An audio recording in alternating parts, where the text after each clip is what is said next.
একদিকে পূর্বাশা শিশু পাচারের গুদামঘর আর মচলন্দপুর ছিল কার্যত ডাম্পিং গ্রাউন্ড।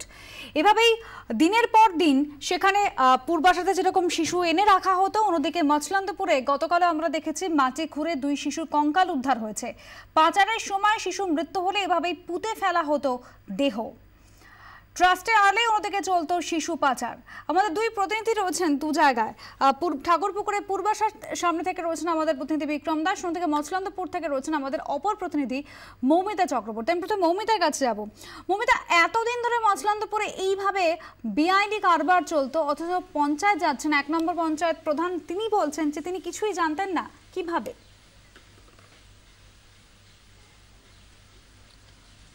দেখো, এখনো পর্যন্ত আমাদের পঞ্চায়েতের সদস্য তার সঙ্গে কথা হয়েছে এবং যেহেতু এক্ষেত্রে কিন্তু সবথেকে বড় প্রশ্ন যে একটি এনজিও, মূলত যে এই সুজিত দত্ত মেমোরিয়াল ট্রাস্ট, এটি কিন্তু একটি এনজিও অর্থাৎ স্বেচ্ছাসেবী সংগঠন।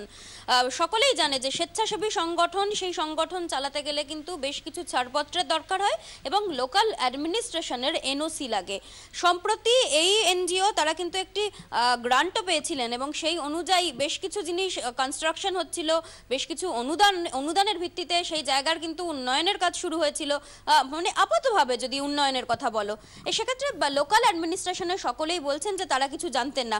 অন্যদিকে যেখানে আমি দাঁড়িয়ে রয়েছি, গতকাল থেকে আমরা দেখাচ্ছি যে যে জায়গাটা মূলত যে ঘরটাকে কেন্দ্র করে গোটা অপারেশন চলতো, সেই ঘর লাগোয়া এই যে যেখানে আমি এখন এই মুহূর্তে দেখাচ্ছি, অর্থাৎ এই যে ড্রেনেজ জায়গা, যেটা পাকা নর্দমা, যেটা ঢেকে রাখা হয়েছিল, সেই বরাবর যদি আসো, গতকালেও সত্যজিৎ এবং পলির সঙ্গে কথা বলার পর যেটা দেখানো গেছে, এই যে বাড়ি লাগোয়া যে পাকা ড্রেন, সেই পাকা ড্রেন বরাবর যে কাঁচা ড্রেন নতুন করে খোঁড়া হয়েছিল, সেটা একবার দেখাতে বলবো।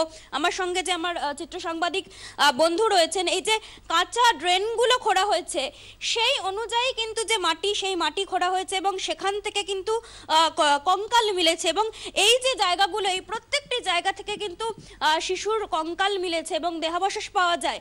2টি জায়গা থেকে তারা লোকেট করতে পারেন এবং 2টি জায়গা থেকে যান।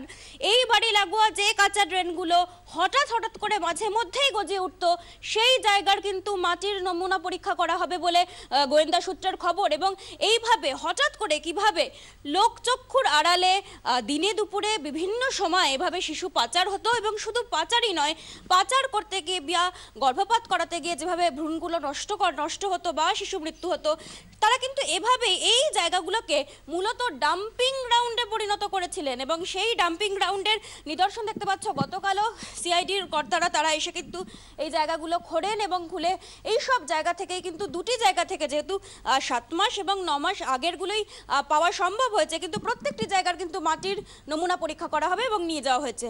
অনুসুয়া, সত্যি নারকীয় ঘটনা। মবিতার সঙ্গে থাকা একবার চলে বিক্রমের কাছে। বিক্রম, পূর্বাশাতে রয়েছে, পূর্বাশার সামনে থেকে যেখানে কার্যত জীবন্ত শিশু জমা রাখার গুদামঘর হিসেবে ব্যবহার করা হতো। বিক্রমের কাছে যাব, এখন কি আপডেট জানবো, কিন্তু তার আগে একবার শোনাবো এই হাবড়া পঞ্চায়েত সদস্য তারা কি বলছেন।